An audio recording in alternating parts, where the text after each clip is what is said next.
بہشت میں روایت ہے کچھ لوگوں کو ملائکہ گھسیٹیں گے، جنت کی نعمت کی طرف وہ نہیں جائیں گے۔ کہا کیا کر رہے ہو؟ کہا ہماری جنت حسین ہے۔ یا حسین، اے میرے مولا، اے میرے آقا، یہ کیا کیا ہے کربلا میں؟ آپ سوچیں، اب کربلا یہ ہے، کربلا یہ ہے سید الشہداء۔ اس پورے سفر کا جو علمدار ہے نا وہ عباس ہے۔ اب پتہ چلا عباس کسے کہتے ہیں؟ دیکھا امام حسین کی حکومت کہاں سے شروع ہو رہی ہے، کہاں تک ہے؟ اس پورے لشکر کا سردار عباس ہے۔ اب پتہ چلا وہ علی کہ جس نے کبھی کوئی آرزو نہیں کی، جس نے کبھی کچھ مانگا ہی نہیں، دنیا جس کی آرزو کرے اسے علی کہتے ہیں۔ لیکن اپنے بھائی عقیل سے کہا، عقیل میں چاہتا ہوں ایسے گھر میں میری شادی ہو کہ وہاں جو بچہ پیدا ہو بہادر اور شجاع ہو۔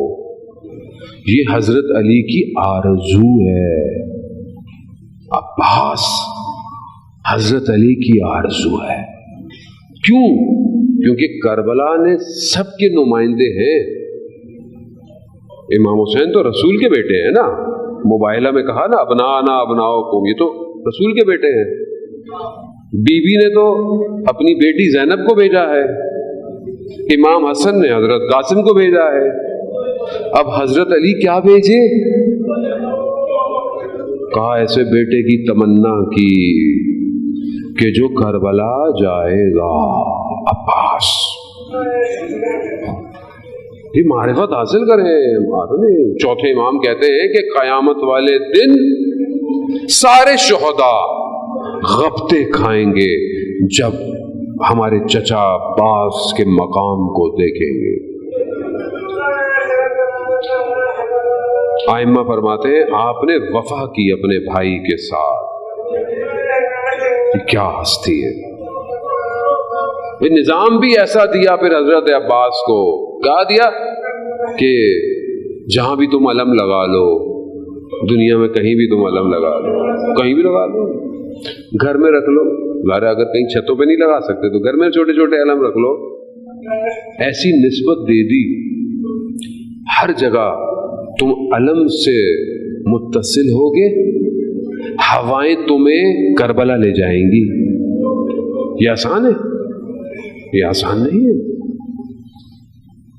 کتنے لوگ آتے ہیں علم سے، علم کے پاس، علم سے تھوڑی، علم کیوں ہے؟ کیونکہ نسبت رکھتا ہے نا۔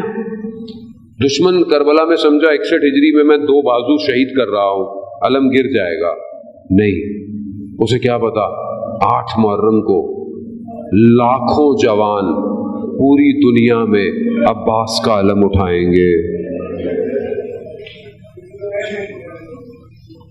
اٹھاتے وقت سوچا کریں کہ آپ کس کا علم اٹھا رہے ہیں۔ آسان نہیں ہے، کردار ویسا ہی ہونا چاہیے۔ عباس کا علم اٹھا رہے ہیں آپ، باوضو ہو کے اٹھائیں، باوضو ہو، عبادت سمجھ کے اس علم کو اٹھائیں۔ عبادت ہے یہ ہر کسی کے بس کی بات نہیں ہے۔ ایک جگہ بیان ہوتا ہے کہ جب دشمن کے پاس یہ علم اور اس کا پھریرا پہنچا تو اس نے دیکھا کہ اس پرچے پر، اس پھریرے پرچم کے اوپر کپڑے پہ بڑے نشان ہیں، کس کے؟ نیزوں کے، تیروں کے، سب نشان ہیں، لیکن جو دستہ ہے نا وہ سالم ہے۔ مجبور ہو گیا دشمن یہ کہنے پر کہ عباس کتنا با وفا تھا، تیر اور نیزے تو دستے پہ بھی تو آئے ہوں گے لیکن اپنے ہاتھوں پہ لیے عباس۔ ہاں زیادہ رحمت باب الحوائج ہے، حاجتوں کا دروازہ ہے عباس۔ خود ایک شخص خادم بیان کرتا ہے اس کا بچہ معلول تھا، ہل نہیں سکتا تھا، غازی پاس کے حرم میں لائے اسے، اور اٹھا کر اس بچے کو زری کی طرف پھینک دیا، یہ کہتے ہوئے غازی عباس میں نے بچہ سالم مانگا تھا، اپاہج نہیں مانگا تھا، یہ کہہ کر نکل گیا۔ خادم کہتا ہے میں دوڑا کہ کہیں بچہ زری سے لگے گا، خون نہ نکل جائے، لیکن میں جیسے ہی پہنچا میں نے دیکھا بچہ بڑے آرام سے نیچے بیٹھا ہوا ہے، اور ایک دم بچہ خود کھڑا ہو گیا، سالم کھڑا ہو گیا، دوڑنے لگا اپنے باپ کے پیچھے، دوڑتا دوڑتا جا کر اس نے باپ کو کہا بابا، اسے پوچھا کہ تمہارے ساتھ ہوا کیا؟ کہا جیسے ہی مجھے زری پہ پھینکا 2 ہاتھ آئے ہیں اندر سے،